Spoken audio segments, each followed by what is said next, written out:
Saya ingin tunjukkan tentang pembangunan 40 kota yang kemarin disampaikan oleh Gus Imin dalam debat. Yang kita ingin lakukan adalah dengan gambaran itu, kemajuan itu didorong bukan dengan membangun kota baru, tapi dengan memajukan 40 kota yang sekarang sudah ada, dinaik kelaskan sehingga mereka menjadi penggerak perekonomian di seluruh wilayah Indonesia. Jadi bukan membangun dari nol kotanya.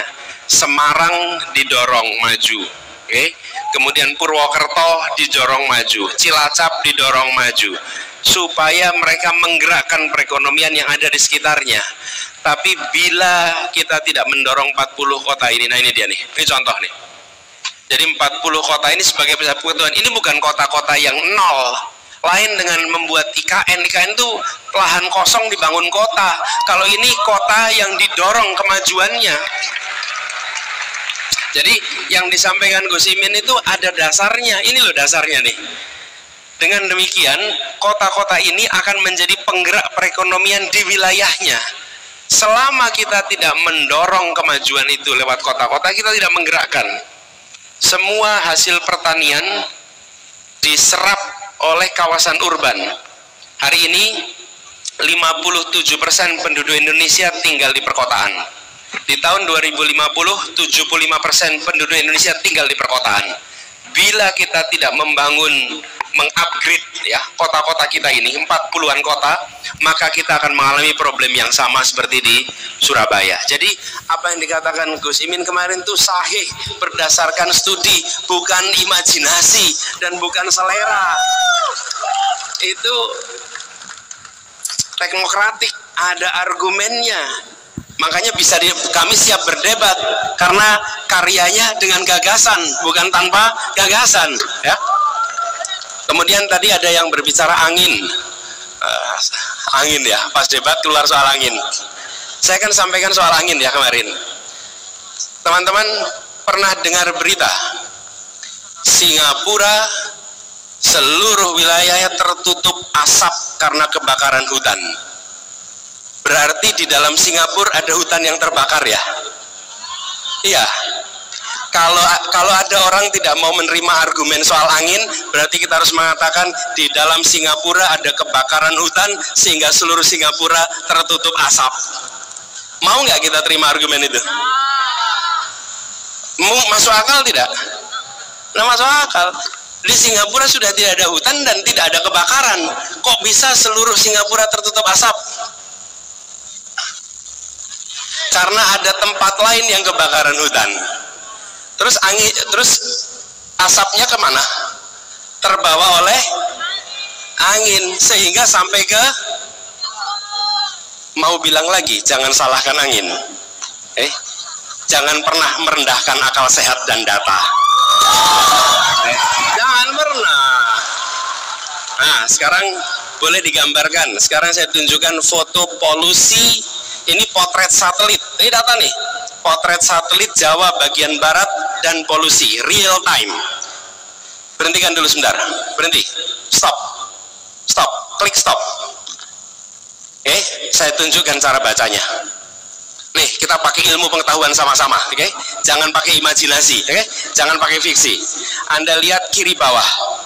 Kiri bawah itu tanggal jam real time. Kemudian di sini adalah peta Jawa termasuk Semarang. Ketika warnanya merah artinya polusinya tinggi. Ketika bening itu artinya bersih, tidak ada polusi. Pada saat ini Jakarta kelihatan bening, tapi kota-kota di timur kelihatan merah. Sekarang foto satelit ini tiap jam dilakukan terus-menerus sampai tergambar pergerakannya. Silahkan Anda lihat di mana sumber warna merahnya dan di mana yang nanti akan menjadi tertutup itu. Coba dinyalakan. Mari kita pakai ilmu. Nah, ini lihat. Ada masa Jakarta merah, ada masa Jakarta bening. Ada masa Semarang merah, ada masa Semarang bening. Sumbernya dari mana tuh? Titik-titiknya itu. titik-titiknya adalah pembangkit listrik tenaga uap yang menggunakan batu bara yang asapnya keluar ke atas. Oke? Dari beberapa titik saja itu. Itulah yang bergerak. Yang menggerakkan siapa? Yang menggerakkan jin. Yang menggerakkan siapa? Jadi kalau mau sih ada orang yang bilang jangan cerita soal angin, maka dia tidak menghormati ilmu pengetahuan. Oke, lihat tuh. Tapi memang untuk paham ini perlu baca data. Kalau tidak pernah baca data, ya pasti begitu pikirannya. Nih, Anda bisa lihat di sini. Dengan melihat ini, teman-teman sekalian, Anda tahu kenapa ada masa polusinya tinggi, ada masa polusinya rendah. Kalau sumbernya hanya dari dalam kota Semarang, maka tiap hari harusnya sama. Kalau sumbernya hanya dalam kota Jakarta, maka harus tiap hari sama, gitu ya. Ini teman-teman, kalau nanti perlu biar dikirimkan linknya dari panitia kepada semuanya supaya bisa dibaca. Anak muda dilibatkan. Terlihat ya teman-teman sekalian, ini potret ini adalah foto satelit real time, jadi ini bukan imajinasi. Cukup saya rasa. Bagaimana teman-teman? Sekarang paham ya? Jadi Anda kalau nyindir lain kali jangan pakai angin, Mas. Nanti Anda akan ditunjukkan datanya nanti itu. Kemudian yang berikutnya soal pelibatan anak muda dalam diplomasi. Kami menginginkan diplomasi yang total football. Siapa? Melibatkan diaspora Indonesia yang ada di luar negeri. Orang-orang Indonesia yang tinggal dan bekerja di luar negeri. Mereka adalah unsur penting dalam diplomasi kita. Yang kedua, melibatkan generasi muda yang memiliki ide, gagasan, dan bisa menjadi pembawa pesan kepada dunia. Yang ketiga, melibatkan civil society khususnya bidang kebudayaan supaya Indonesia yang kaya kebudayaan ini bisa memiliki pusat-pusat kebudayaan Indonesia di berbagai kota di seluruh dunia, agar Indonesia hadir di kota-kota besar di dunia dengan pusat-pusat kebudayaan yang kita luar biasa kuat.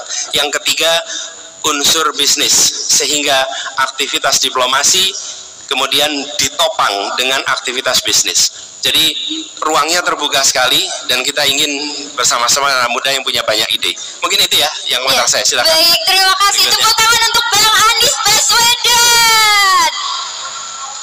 Baik, ternyata tidak terasa ya teman-teman. Pasti antusias teman-teman tuh sangat tinggi, saya tahu sekali teman-teman. Tapi mohon maaf sekali karena waktunya juga sudah habis teman-teman.